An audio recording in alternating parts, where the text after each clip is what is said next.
Shalom buat kita semua, perkenalkan nama saya Nevi Julia Labora Penggabean. Saya grup B semester 4, Prodi Pendidikan Agama Kristen. Di sini saya akan menjelaskan bagaimana sejarah gereja di Sulawesi Utara. Gereja Masih Injil di Minahasa atau GMIM adalah salah satu gereja Protestan di Indonesia yang beraliran Calvinisme. GMIM didirikan di Minahasa, Sulawesi Utara pada tahun 1934 setelah dipisahkan dari gereja induknya. Pendeta pertama GMIM yaitu pendeta dari Belanda yang bernama Pendeta Dr. Ead de Vrede. Kemudian sejak tahun 1945, kepemimpinan diemban oleh pendeta pribumi dengan terpilihnya Dr. A.Z. Wenes sebagai pemimpin gereja tersebut. Pada zaman Portugis, usaha penyebaran kekristenan ke Sulawesi Utara, Sangir dan Talaut juga telah diusahakan. Tahun 1560-an, agama Kristen telah mulai diterima oleh masyarakat di sana. Tetapi alasan penerimaan agama Kristen itu adalah sama dengan alasan penerimaannya di daerah Maluku, yakni terutama dalam rangka meminta perlindungan kepada orang-orang Portugis di Maluku untuk melindungi mereka, dan sebagai imbalannya yaitu mereka dibaptis. Penginjilan pertama yang diutus oleh Portugis dari Maluku ke Sulawesi Utara adalah Diego Magalhães pada tahun 1568. Sekitar tahun 1560-an, kekristenan mulai mendapatkan tempat di Sulawesi Utara dan Kepulauan Talaut. Di sini penyebaran kekristenan saling menjalin dengan persaingan antara bangsa Portugis dan Ternate. Pada tahun 1563, Sultan Hairun bermaksud untuk mengirim pasukan tentara ke Sulawesi Utara untuk menaklukkan daerah itu. Peter Diego Magalhães hingga tiba di Manado pada tahun 1563. Dalam kurun waktu 2 minggu, Peter Magalhães mengajarkan mereka tentang pokok-pokok agama Kristen yang dalam laporannya dituliskan bahwa pengajaran yang ia ajarkan sesuai dengan pengertian mereka. Demikian hasil penjelasan saya. Selanjutnya akan dijelaskan oleh teman saya Novita Magdalena Silitonga.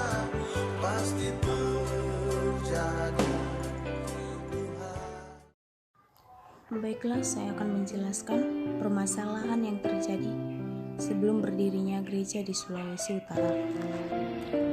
Pada tahun 1602, lembaga pemerintahan negeri Belanda membentuk yang namanya VOC yang mengatur pemerintahan negara Belanda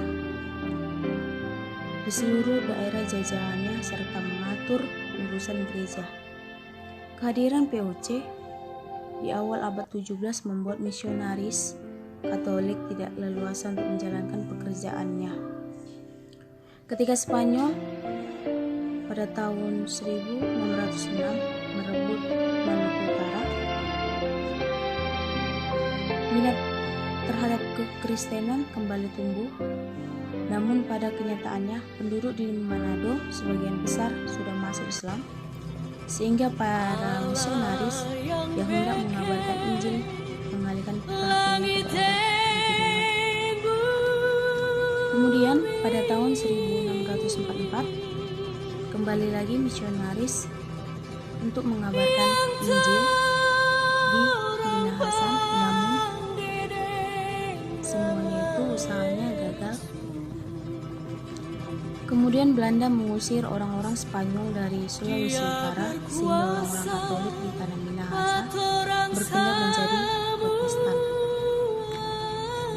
Bagi orang Belanda, para penganut Katolik diidentikan dengan orang Spanyol dan Portugis yang sekiranya dapat mengancam keberadaan orang Belanda di negeri jajahannya. Maka berakhirlah kegiatan misi orang Katolik.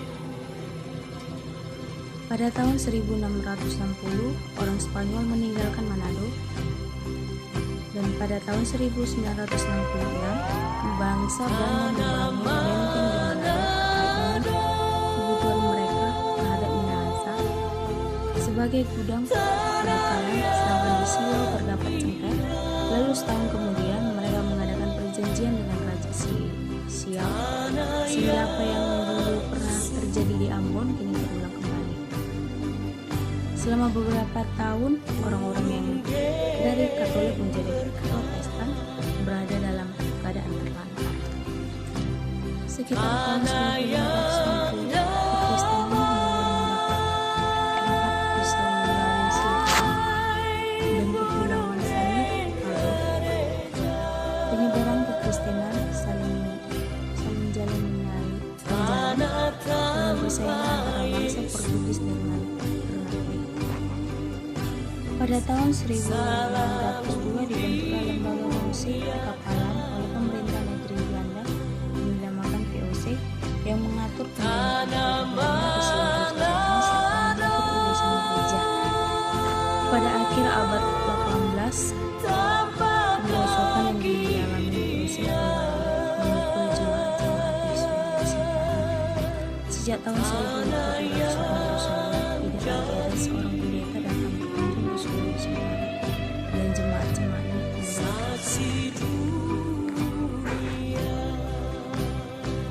pada tahun 1929 di kampung Minahasa, bagian selatan, seorang perantau berasal dari Jan meminta dia datang untuk memberitakan gereja Pentakosta di Minahasa.